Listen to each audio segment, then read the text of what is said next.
This is the Let's Go Win podcast with your host, J.M. Ryerson.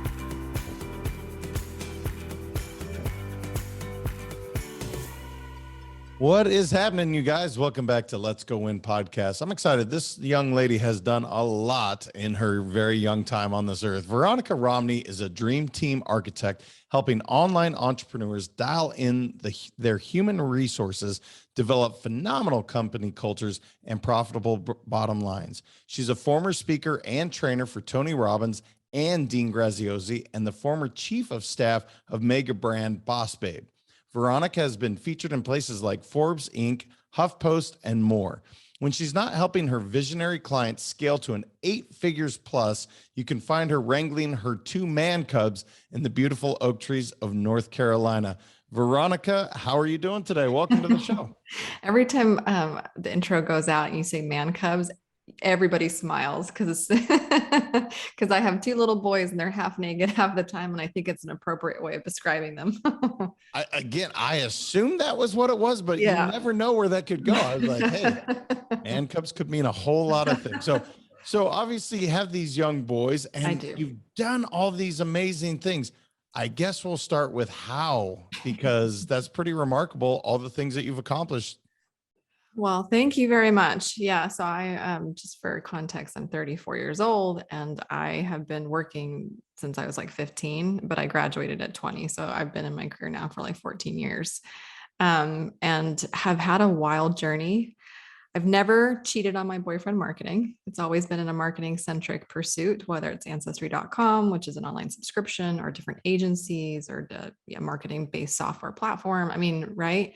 But I never would have anticipated ending up in these later years kind of being behind the scenes of like online personalities that are very marketing centric, right? The Deans, the BossBabes, the Pete Vargases, these big names where thanks to social media, you have a platform and you can sell what you know, and you're off to the races in a very lucrative business, right? And so that's the last couple of years has been really exciting to work behind these really epic personalities and visionaries. But what I've also come to realize is they spend a lot of time, as we all do, to develop our marketing skill, because that's a direct, correlation with money. And then our teams kind of get left behind, and our operational skills and our leadership abilities, like those books don't get picked up nearly as much as maybe the marketing and the funnel books. And so we're doing really, really well, publicly speaking, but then internally we feel like it's a little bit of that imposter syndrome. Like, I don't know what I'm doing and I don't know how to scale this, and people and process systems.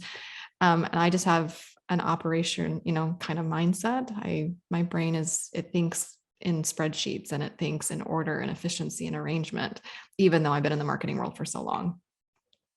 Yeah, you don't hear that often where you can really do both skills well. So obviously that makes you extremely marketable. I think anybody sitting here is like, well, first off, how did you start working with some of these huge people? Because that's a leg up for you immediately out of the gate. You're learning from some really incredible people. How did you do that? And then we'll dive into building some of those teams and some of the things that you're able to help people scale with. It's funny because in my corporate run, like if you look at all of my corporate, if you went to my LinkedIn, for example, or you looked at my, like the actual paper resume, it's like all those corporate experiences literally were from cold interviews. I've never landed a corporate gig because I knew somebody. I'm one of those weirdos that loves to be interviewed. Like I love being interviewed. It's so weird. And the hotter the interview or the more like, fast paced or whatever, I love it. Now, contrast that to in this particular arena, it's very much who I've gotten to know or been close to. It's more proximity. There's no question. So like, for example, with Tony Robbins and Dean Graziosi, I was a part of their community, their program as a consumer of their product. And they did a kind of an open casting call in a way for like, hey, we want to get this message out on more stages. Would you like to join the speaking team? And out of like 650 applicants, I made it to the top 5 and joined their speaking team right before the pandemic. But still, and that was kind of like very much a Hunger Games approach. It was crazy, but also deeply rewarding. And then from there, you meet this person who gets you in a connection with this person. So it just becomes one of those in a very small online marketing world. How about that? Well, what I'm hearing for sure is you see an opportunity, you're willing to put yourself out there and go Sure. get it. And Sure. clearly you have the talent to do it as well. Hard work and talent, that's going to equal some amazing stuff. So let's talk about, I mean, building a dream team for an online business. Everybody wants to know how the heck can I do this? So let's go, man. Let's help some folks out.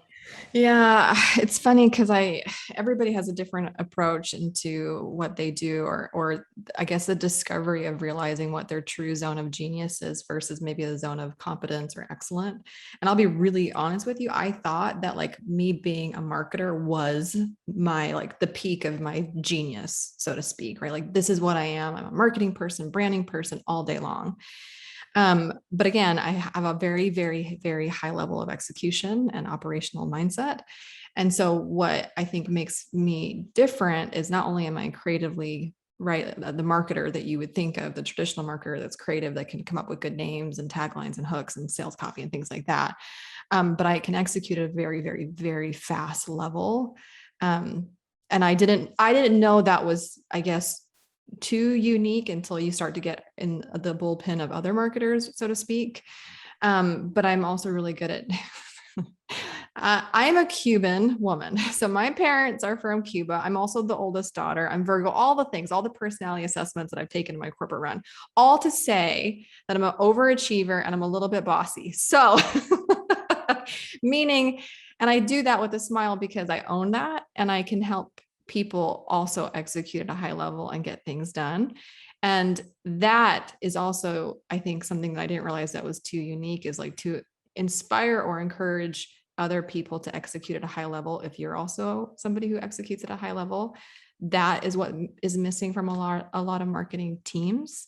So all that to say, when I'm building dream teams, it comes from the place of I've almost literally had every single role in that particular position, if that makes sense. Like and I won't swear on your podcast, but like I'm a pretty good BS Feel detector. free. It is wide open. Okay, well, I'm a pretty good BS detector. So I think sometimes when visionaries are interviewing some different, dream team members, or in the hopes of hiring a dream team member, they tend to hire with happy ears. They hear what they want to hear, not what's actually being said. And they're not able to properly assess the talent and the skill because they've never held the post. Where Oh, that I'm makes coming sense. in, Yeah, go ahead. right? I'm sorry. No, but I'm saying I'm coming in having literally worked from the ground up. Like my first job was an email marketing manager at ancestry.com at 20 years old, and like coming up after 14 years in every position that you can have in marketing centric lane. So anyways, how I approach Dream Team building for online businesses, a lot of that is leveraging what I know and personally sitting in those seats. Well, and again, at 34, to find your superpower, if you want to call it Sure. that, your greatest strengths. Yeah. And again, saying, look, I love marketing. I'm really good at it, but wow, there's something I really enjoy over here, or I've discovered. I think everybody's sitting in that chair going, how did you discover that? Is it simply trying all the different roles and finding Sure. your niche? Is it sitting quietly in, you've heard people say journal and meditate and all that?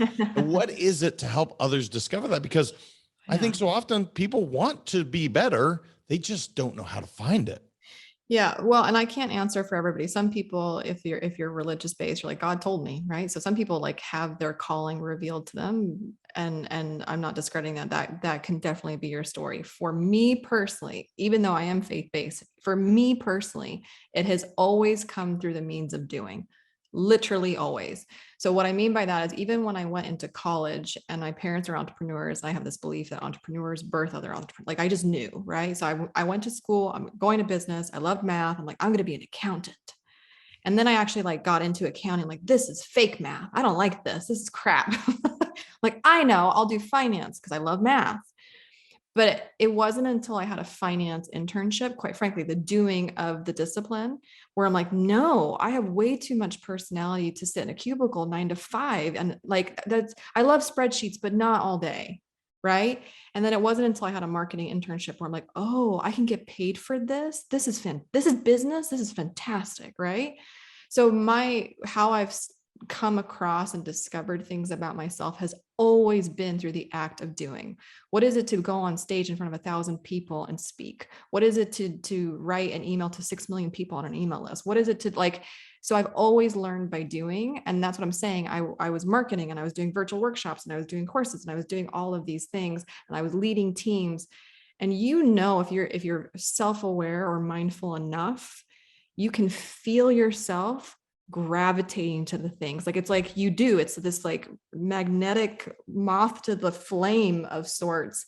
And that has very much been my process, where I'm like, oh my gosh, I love marketing, but I think I realized it was like the Russian doll, where if I kept unpacking that, it's actually the marketing teams and centric team building and being in that kind of a beehive that like lights me up. Yeah. Well, and obviously that's going to lead to you being better at it. If you love doing 100%. it, like, let's go. 100%. And let's talk about building dream teams, because quite literally hiring A players, everyone wants to do it. Yeah. You have some systems here. In fact, 3 pillars that you consider, these are pretty cornerstone to you building these teams. Everyone's looking for that answer. So what are they? Yeah. And I mean, again, outside of like the actual like interview screening process, which we can get into that if you want to, but for me at a 30,000 foot view, how I assess a new hire or the retention of an existing player or the promotion or demotion of another player is really on the foundation of 3 core things that I have personally learned for myself. Again, from myself, my personal experience. I don't think that your free gym membership is going to help somebody stay, or like the ability for them to bring their dog into the office. These are really nice to have things, but I do think that there are fundamentals deeply ingrained in a human being that helps them either stay or go, or join or not join, right? So the first one is, do I have pride in the doing? Pay very close attention to that, because a lot of people that are not self-aware, are not mindful enough, they'll tell you they can do everything. And that's true. A lot of people are these little walking Swiss Army knives. They got the wrench, they got all the things. But I don't believe that you can be gifted and truly genius at everything. And I do think that you prefer some activities over another. So like, do you actually enjoy what you're doing to the point that you have pride and will take responsibility for the outcome, even if not asked? That's what everybody wants. They want an employee who doesn't just like take on the task. They want to be responsible for the outcome that the task is like contributing towards, right? So do you have pride in what you're doing? Because honestly, after 2 years of deploying emails, I no longer had passion for email marketing at ancestry.com. Like I had outgrown it, and I was getting like antsy about it, right? So do you have pride in what you're doing? Number 1. Number 2, do you enjoy who you're working with and for? We are social creatures. I have been at many jobs that paid me really well, that I loved what I was doing, and I hated my employer, and I got the hell out. If I don't respect you, if you're not willing to get your hands dirty, if you're not a level 5 leader that checks your ego at the door, that has no, your aspiration isn't to help me achieve my aspiration, like, right? So do I enjoy the people that I actually am contributing towards and with and shoulder to shoulder with? Okay. And then the last one, if it's a green light that I like what I'm doing, it's a green light that I like who I'm working with and for, then am I happy with my compensation? Because we want to feel valuable. We want to feel seen and heard and appreciated. And that comes in the form of payment. Like, you're an employee. This is an exchange of services. I do this and you pay me to do this. If you're not paying me what I could get somewhere else, I will always know that. So I never hire somebody on the team that tells me I'm going to take a pay cut, but I really want to be here. I'm like, that will never work. When the honeymoon stage is over at month 3 and 6, this is going to come up to bite us. Don't do it. Don't do it. Don't hire with happy ears. All 3 things have to be a green light for them to come on board, to stay in the role that they're in. If at any moment those 3 things are not in green, you either have to switch somebody into a role that they're passionate about, or it's time to have that crucial conversation that maybe this isn't the place for you, which is okay to outgrow something. Yeah, those are my big 3. And they're huge. I love this, but I'm really curious in the interview chair, how to bring this out, because I agree. Like, I want people to have pride in what they're doing. I want them to be happy with how much they're making. And absolutely, I hope they're going to love who I am, but I'm just getting to know you. You're just getting to know me. How do we bring this out better in the interview chair as we're looking to build our team? So one of the greatest techniques that I use in an interview process is to share my own stories. And it's, I think, just as we're talking right now, I'm pretty forthright. It's probably my Cuban upbringing. Like, I'm pretty direct and forthright. And maybe we'll say things you're like, oh, I didn't expect her to say that. Or like, oh, like, so I do that in an interview process. I reveal things about myself. So I might even give a little mini TED talk on those 3 pillars, which I often do. And then I'll be like, and I too, by the way, I left jobs when I wasn't getting paid what I was worth. I left jobs when I wasn't happy with my employer, and I left jobs when I outgrew what I was doing. I want to make sure that doesn't happen to you. So can we have an honest conversation around those 3 things? And then you listen very, very, very, very closely, because it's more times often what's not being said than what is being said, because they're going to come in with like their perfectly crafted answers that they practiced at home, hopefully. And you have to look for like the Mel Robbins moment where she's doing the TED talk, and like in a blip, she's like, oh, the 5-second thing. And it's like, that was never part of the plan. You want to look for those little micro moments that wasn't rehearsed. And then I feed off that, and I go deeper and deeper until I get to the answer that I want. You brought up a couple of things that I think people naturally aren't comfortable with. And again, I don't know your heritage that well, so maybe this is a Cuban thing. I don't know, but the crucial conversations is one. Yeah. And also, you immediately said, you asked for permission. Hey, can we have a very honest, forthright conversation? Yep.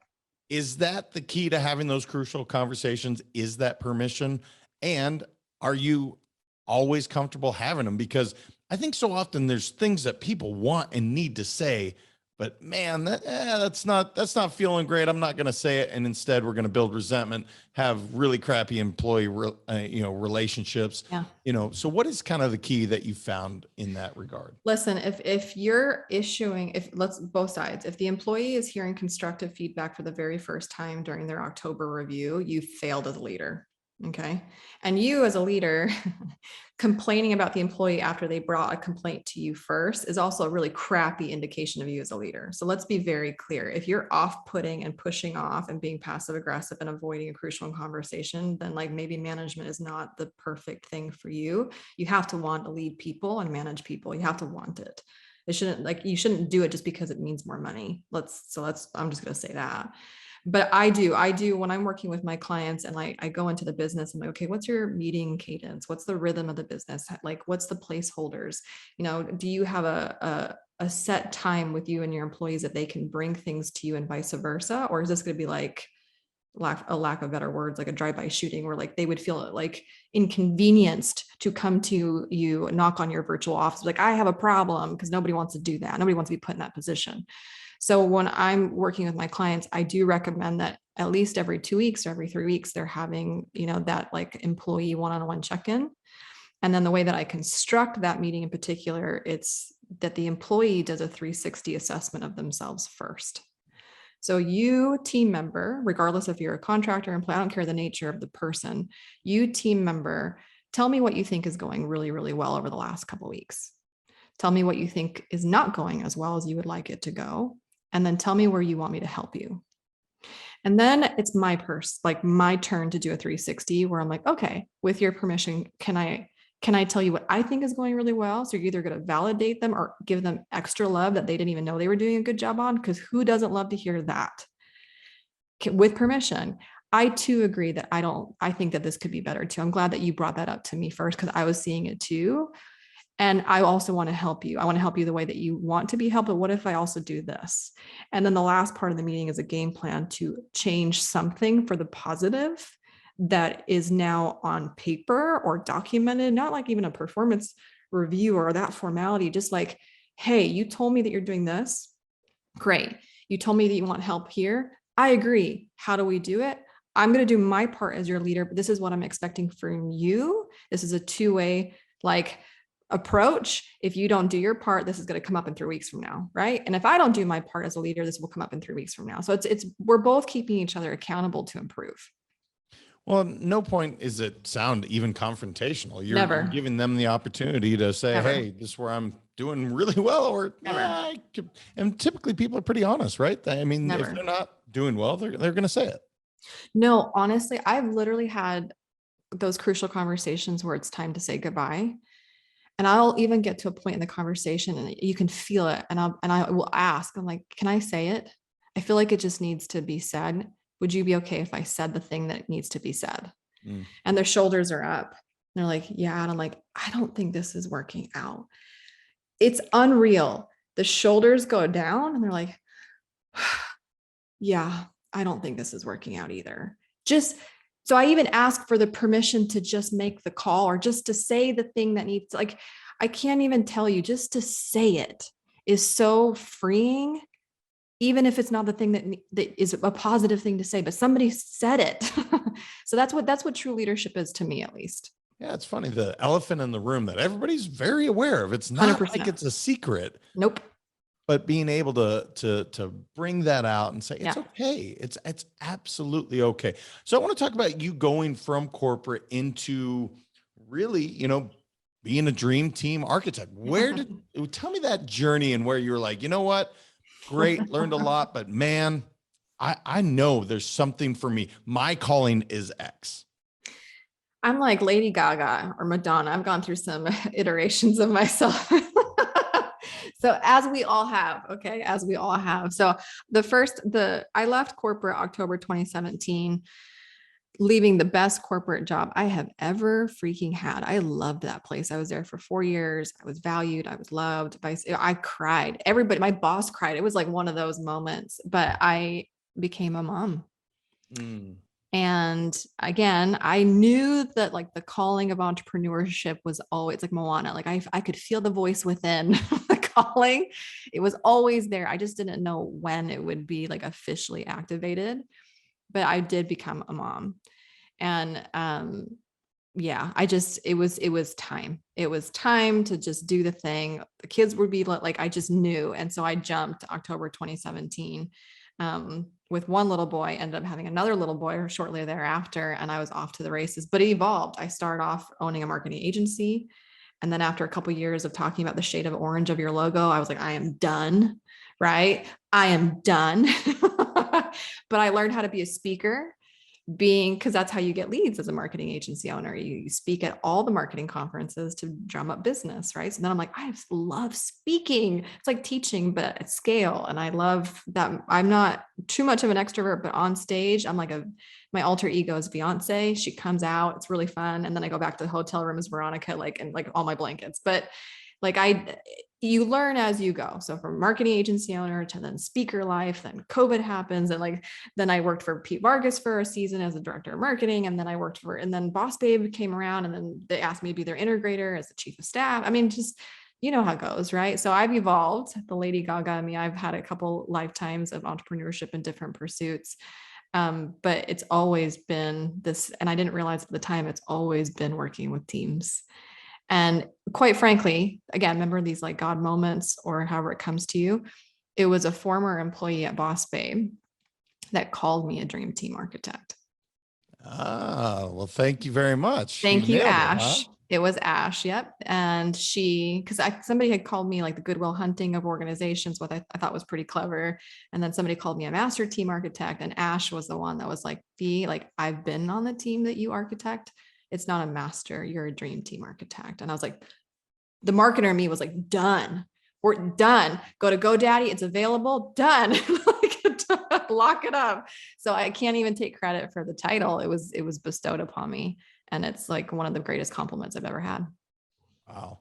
It's pretty cool. Just the process, because I think everybody kind of goes through it at some point 100%. where you like to work with people. That's not a thing. Yeah. But putting your finger on that to say, this is what it is. Yeah. So how's it been since? I mean, my goodness, you went through, like you said, and you brought up so many good things that I kind of want to touch on. The speaker that comes out and crushes it. Because again, so many people that's a deathly afraid thing. I don't want to speak, but yet whether you call it an introvert, extrovert, and we can get into that, but this is a thing that you brought about. So I guess that might be my first question there. And then we can continue to dive into how your process has gone. But talk about that speaking thing, because I heard you putting the covers back over your head in the hotel room, but on stage, I just imagine, as you are right now, this dynamic performer, somebody that you want to be around and listen to. How do you turn that on? I don't. Again, I didn't know this about myself until I was in the act of doing. I remember the first time I spoke and I got that first laugh from the room, and I was like, it was like a raptor. I was like, who laughed at me? What? I want more of that. Whatever just happened, and the dopamine, whatever hit I just got and I just received, more of that. And then it kept happening where I'd either hear a laugh or I would hear a like the like the aha, like the light, literal, the expression of a light bulb, or I would hear people's notebooks like ferociously as they're like writing notes down. I would hear those things as I was speaking, which again, to me, speaking is just the definition of teaching. You're just like, whether I'm teaching every Sunday to I teach the youth for Sunday school. I teach 17-year-olds about God. So whether I'm teaching like a whole bunch of teenagers every Sunday, or I'm teaching marketers on a stage in front of 1,000 people and they sing me happy birthday on stage and I cry, and it's one of these really awesome moments. To me, it's just teaching, right? Speaking is teaching. And it's a connection with the room, because I look at them like my students, right? So like I look for those cues, and the more that I would get that feeling, the more I wanted to pursue that. But then when they come to me and they want to take pictures with me, I even had one time where somebody's like, can you sign my book? I was like, absolutely not. No, that's not what this is for me. This is, let me be very clear. I don't want to be a false deity. I don't want any of that. I don't want to ever go to the airport and be recognized. I desire none of that, which is why literally I moved to North Carolina as opposed to Florida, because I like the quiet life here in the oak trees of North Carolina. It's a different pace, because it's the one thing to go on the road and to speak, and then to come home and to quiet, right? So I love teaching and I love serving, but I don't like the ego side of it. But when I'm on stage and I get that validation of what I'm saying is clicking, something happens to me. I know Beyonce calls her Sasha Fierce, so I'm going to call my alter ego Beyonce, which again was appointed to me by one of my clients who saw me speak and was like, girl, it's like Beyonce. I'm like, well, you said it, I'll get to use it. So it's that. It's I love helping, I love serving, and it's fun, and it's a two-way street. I feed off the energy in the room. And I'm going to shift gears again, because now let's get into your specialty, being a dream team architect. If there's one thing you could say to anyone listening that's trying to build their dream team, that wants to be better in their market, with their company, with their culture, what's that thing that you see all the time that just makes you want to rip your hair out and you're like, gosh, if we could just do this? Is there one, or is it many things that drive you crazy on that? No, I mean, there's lots of things, but I have a lot of compassion. Remember, my parents are entrepreneurs. I grew up with business owners I've seen the horrors of bad hires and people doing my parents dirty, and vice versa. And I've personally gone through that experience too, where people have crushed me or betrayed me. So like, I don't want to say that the leader of the organization is the villain of the narrative. It's because you're a crappy manager. No, hold on. No one teaches you how to be a parent. No one teaches you how to manage other human beings. Human beings are human beings. Okay. So it's not easy. So I validate that it's rough. But there is the stuff that I see a lot of, I alluded to it earlier, is happy ears. My beautiful visionary. If you're listening and you're like, I'm a visionary, I'm the entrepreneur, I'm the face of the company, I'm the gutsy one that took a risk, I'm the Steve Jobs. We tend to vision cast for people. And sometimes you impose on other people your vision for them that they don't have a vision for themselves. Be really careful that you don't do that. And I see a lot of that because it's your gift to vision cast, to ideate, to dream. And sometimes you try to impose your dreams on somebody else, and that doesn't work. It is so true. You get excited about somebody, you're like, oh my gosh, they have all this talent. They could do this, they could do that. Yeah. I've done it so many times. I'm so guilty of that, where you're like, oh, you could totally do this, and you put them in a bad place. Yeah. That's such good advice. I want to talk about some of your challenges. What is one of the biggest challenge that you had to overcome in your professional career? Again, I know you've done a lot of different things, Yeah. but do you have a process for like, okay, got my ass kicked, got knocked down to the floor. This is how I get back up. Yeah, I think there's a couple really low moments, and this would turn into therapy in a second. But so for me, so on my Instagram, I do the hashtag like no more workcation. I'm like allergic to the idea of you can go on vacation and still be plugged in. And I know that seems cute. You're like, oh, that's cute marketing, right? But that actually, and I don't really share this too often, but that comes from a place of where I almost broke my family by doing workations. Meaning I had a speaking engagement in Vegas and a speaking engagement in Australia, and they were like a week apart from each other. And I had this grandiose vision for myself because I'm both visionary and integrator. I'm this weird cocktail of sorts, right? So I can do both. So I had this vision for myself where I was going to take my kids with me and my husband with me, and we're going to do the thing. We're going to go to Vegas together. We'll spend a week in Hawaii together. Then we'll go to Australia together. Mommy will speak here and here. I'll run my my agency virtually. We'll go to New Zealand on the way back. We left for this trip as a family of 4, and we came back, and I separated from my husband for 2 years. Not 2 years, sorry, 2 months. Okay. And the reason that I did that, I wasn't even separating from him. He didn't do anything wrong. I was running from my life. I was so overwhelmed being, the business owner and the new mom and a companion to somebody who wasn't happy with their own career. And so feeling a little bit lost in his own idea. I mean, it was a cocktail of insanity. And I was wrapping it in the bow of like, I can work from anywhere, which is, I couldn't be more passionate against. I'm going to be really honest, which is, I know, so contradictory to like the promise of the online marketing world space and the laptop life. I don't believe that you can continue to operate at that level anywhere. I believe that you need to stop. And if you're going to take a vacation, take a freaking vacation, right? And so there have been many low moments where I pushed myself way too hard. There's ambition, which is great and drive, but that can also be your worst enemy if you don't know the boundaries and like when to say no or when to stop and rest. I did that to myself. And it wasn't until like 2 months of me like having the kids part-time and just honestly being by myself where I like realized, I'm like, holy crap. I mean, I should have been hospitalized at pure exhaustion. That's really where it got to. And I didn't even know it was happening because it was an abundance of opportunity. I'm like, yeah. And you don't know when the shoe's going to drop. And we tell ourselves that. I'm sure you've told yourself that. I'm sure your listeners have told themselves that. And so I did that to myself, and I almost broke my family. Good thing I realized quickly what I was doing, and I took ownership for my part in this. But it was 2 months of a really dark period for myself.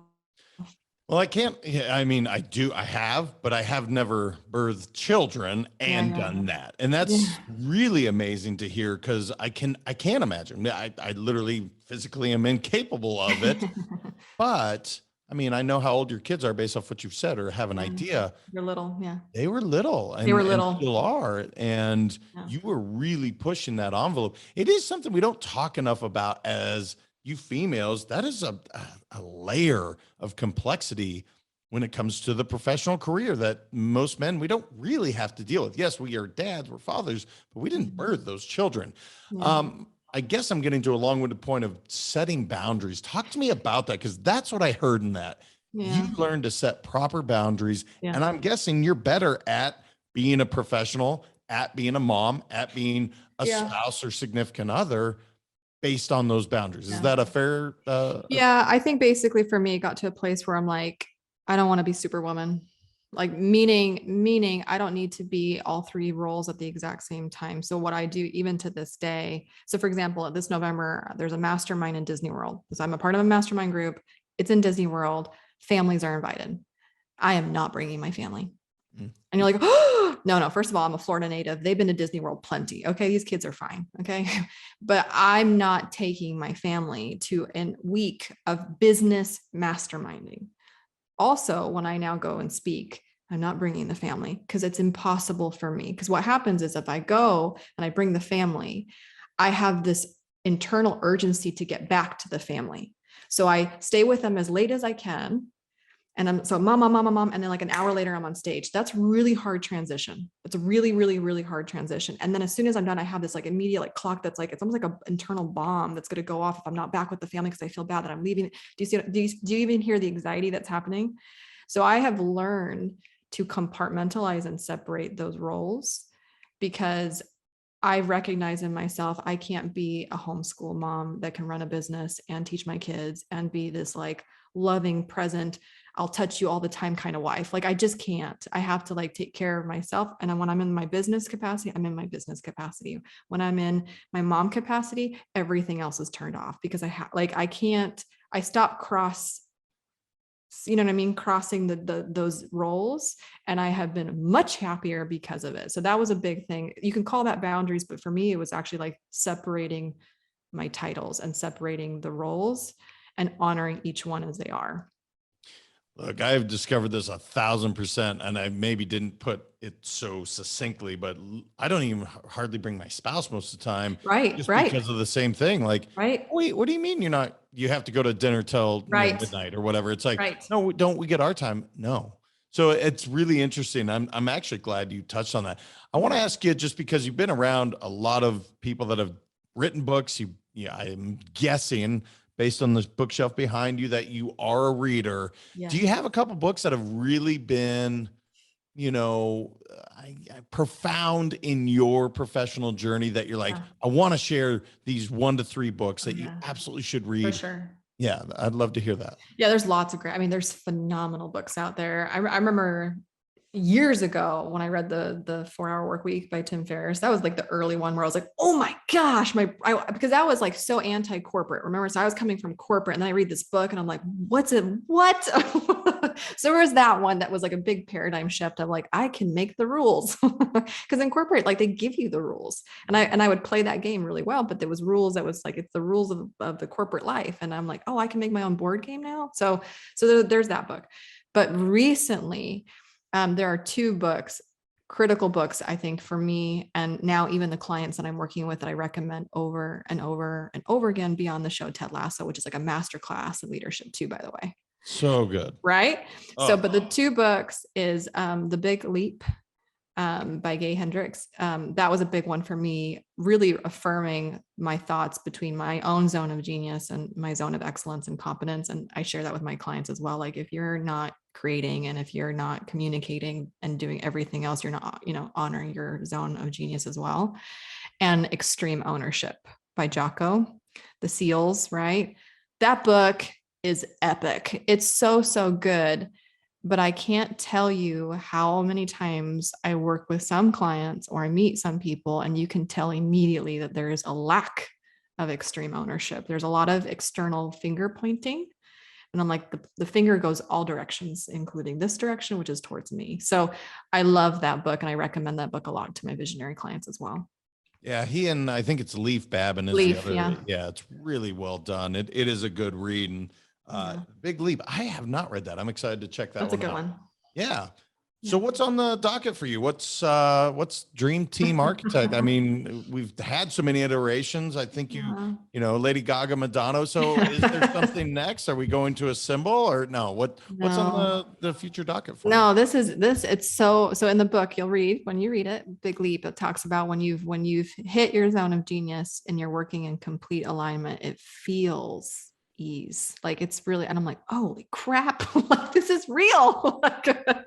So no, I am loving what I'm doing, because I'm completely operating in my zone of genius, and I'm working with clients at a level and having the conversations that I love to have, and strategy and people development. Oh my gosh, I'm totally in my zone. But I do certainly have world domination plans, of course. It's the nature of me. So yeah, like for me at this moment, it's, how do I scale this business that I can serve more visionaries? Right. So how do I scale myself? How do I build? And I am actually already in the process of building my own epic dream team. And when I say when I say the epicness of my own dream team, oh my gosh, it's like the Avengers, like it's the best of the best. And I have been so grateful over a career of 14 something years working side by side with some quality caliber individuals to know how to cherry pick. So yeah, I'm in the process of scaling and not doing it in a way that overcomplicates, overthinks, right? All that. So yeah, I'm very much in the process of trying to get my message and help as many people, good people, build strong teams so they can actually take a vacation. That's awesome. Well, and I have to one more teaching moment just because again, you have been surrounded by so many amazing people as coworkers, as Yeah. colleagues. What if you didn't know them? How would you go find them? That's if Ooh. I'm sitting here and I'm like, man, I left my job because I didn't like these people.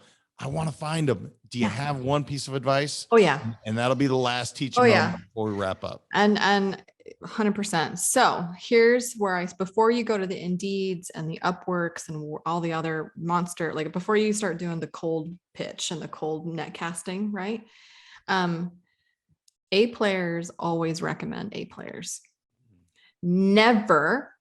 So this is a huge mistake I see where you as the employer know that you have A players, B players, C players. I don't mean that to be disrespectful, but like, right? And so if a B player is recommending, you can almost assume and guarantee that they're going to be recommending equal to them or less than. A players are different. We know the quality and the importance of our reputation. And an A player has no tolerance for anybody that doesn't perform at an A player because it carries them down and they end up doing the work. It's like the student in like the class project that does all the work for everybody else. So you find that guy or that person, that girl, right? And you're like, you're the A player. Who do you know? Because A players always recommend A players. You start there first and foremost. That is so good, you guys. I am so glad we got that final one in because I literally have an article that is sitting on my computer that I have not, but A players won't go work with C players. That's just not the way it works. Nope. That is so good. I'm so glad we got to that. So how can people find you? The Beyonce or the Veronica? How can they find you online? What's the best place to connect with you? So everywhere I'm Veronica Romney, VeronicaRomney.com. And then on social media, it's just V Romney, literally everywhere. Very consistent. Awesome. Well, thank you for all the knowledge, bringing the Beyonce parts and then just the Veronica at others. You have so much to offer, and you certainly did a lot today. So I really appreciate it. Oh, thank you for having me. You're a phenomenal host. This was super fun. Thank you. Truly, guys, my pleasure. Truly having Beyonce, Veronica, all of them mixed into this. It was fun. And she gave you, I promise you guys, go back or listen to that last part. That A player recommendation is so huge. I wish I had learned that way earlier. It will absolutely save you a lot of time, energy, money, frustration, gray hairs, more hair to have, all that good stuff. So until next time, you guys continue transcending life, and remember, your mindset matters. We'll talk to you then. Thank you so much for listening. If this content is delivering value to you, please make sure to subscribe, rate, and review us. That helps us build this community, and that is what we are all about. Building this community as big as we can, helping as many people as we can, and deliver as much value as possible. Be sure to head over to letsgowinpodcast.com for information on my coaching courses, and make sure to follow us on Facebook, Instagram, and LinkedIn at Let's Go Win 365. Let's go win and transcend in life. This is the Let's Go Win podcast with your host, J.M. Ryerson.